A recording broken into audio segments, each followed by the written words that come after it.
This is the fairy tale story of Snow White and the Seven Dwarfs. This classic tale is reimagined with a modern twist on what it means to be fair. It is brought to you by Stories to Grow By. Once upon a time, a princess named Snow White lived in a castle with her father, the king, and her stepmother, the queen. Her father had always said to his daughter that she must be fair to everyone at court. He said, "People come here to the castle when they have a problem. They need the ruler to make a fair decision. Nothing is more important than to be fair." The queen, Snow White's stepmother, knew how much this meant to her husband. At the first chance, she went to her magic mirror. "Mirror, mirror on the wall," said the queen, "who is the fairest of them all?" "Snow White is the fairest of them all," said the magic mirror. "What?" yelled the queen. "No one is more fair than I."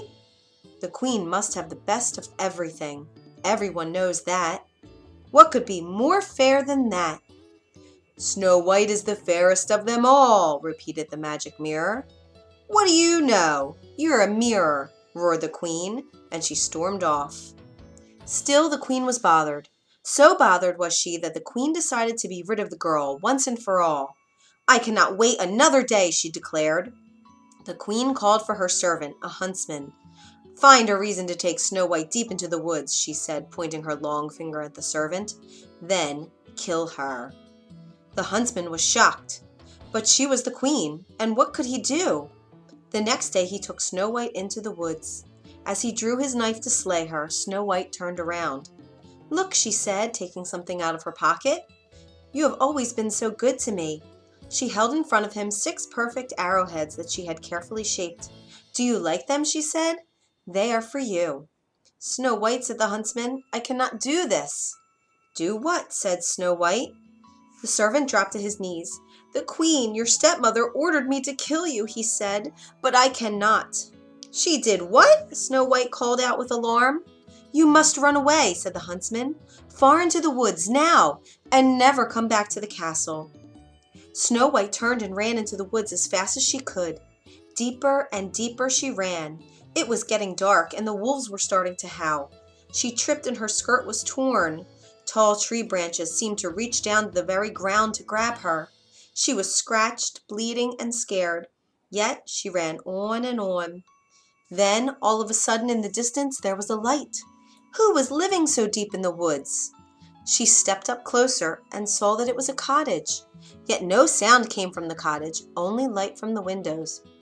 "Hello," she said, knocking softly on the door. "Hello?" No answer. The door was already a little bit open. She opened it some more and stepped in. "Hello? Is anyone home?" She looked around. What a mess! She had never seen a messier living room. "This cottage may be the biggest mess I ever saw," she thought. "But it's a roof over my head for tonight. Maybe if I clean up around here, I can earn my sleep." As she cleaned, she thought of someone she already missed. Before her father had remarried, she and a prince who lived in the next kingdom were enjoying getting to know each other. They would take long walks in the royal garden and tell each other stories and laugh. After the queen had moved into the castle, her stepmother had made a new rule: no more visitors. Now the prince had to slip over the palace gate in secret. He would call out to her from under her window, and they could talk a bit that way. It wasn't as good as the long walks, but it was the best they could manage. Now that she had to run away from home, would she ever see him again? After Snow White cleaned up the living room, she went upstairs. On the second floor there were 7 little beds lined up in a row, as if for children. Tired from cleaning, Snow White yawned and lay across all 7 of the beds. Soon she fell fast asleep. In the meantime, the 7 dwarfs were heading home from a long day of working in the jewel mines. When they opened the door, you can imagine their surprise when they saw their cottage all cleaned up. "What kind of magic is this?" said one of the dwarfs, whose name was Doc. "I wouldn't mind more magic like this," said another of the dwarfs with a smile. His name was Dopey. "We'd better check upstairs," said another dwarf, whose name was Grumpy. "Something is fishy around here, that's for sure." There, lying across all their beds, was a young lady fast asleep. "Who are you?" said all the dwarfs at once. Snow White bolted awake. The 7 dwarfs could tell she was as surprised as they were. Soon they all relaxed and shared their stories. Snow White learned their names: Bashful, Doc, Dopey, Grumpy, Happy, Sleepy, and Sneezy. She told them all about her stepmother, that her stepmother had tried to get the huntsman to kill her, that the huntsman had set her free in the woods, and that she could never go back home again. "Stay here with us," said Bashful. "That's sweet," said Snow White, "but if I were to stay here at your home, I would have to do something for all of you." "You already cleaned up our place," said Sneezy. "Keeping the house clean will be easy," said Snow White, "as long as we all pitch in. I will let everyone know what part they can do, and I will do my share too, of course." "That's fair," said Happy. "But there must be something else I can do for you," said Snow White. The Seven Dwarfs shrugged. "Do you know how to read?" said Doc. "We have these books filled with wonderful tales and would love to be able to read them." And so it was agreed that Snow White would give them reading lessons. To celebrate their new friendship, Snow White and the Seven Dwarfs sang and danced the night away. The next morning before they left for work, the Seven Dwarfs warned Snow White that she must not open the door to anyone. After all, who knows what evil her stepmother might do? The princess nodded in agreement, and the dwarfs left the house. The princess prepared her first reading lesson. She also prepared a good hot meal for the Seven Dwarfs when they returned home that night. And so the days passed. Back at the castle, the queen marched right up to the mirror. "Mirror, mirror on the wall," she demanded, "who is the fairest of them all?" "Snow White is the fairest of them all," said the magic mirror. "That's impossible!" screamed the queen. "The girl is no longer alive." "Snow White lives," said the magic mirror, and an image was shown on the mirror of Snow White living in the cottage of the Seven Dwarfs.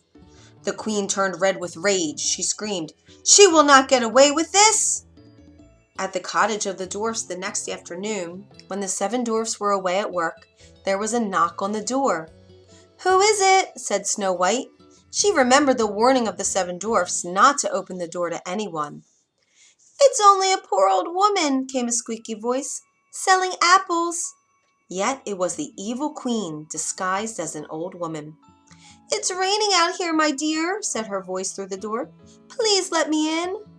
"Aw, poor thing," thought Snow White, having to go door to door selling apples in the rain.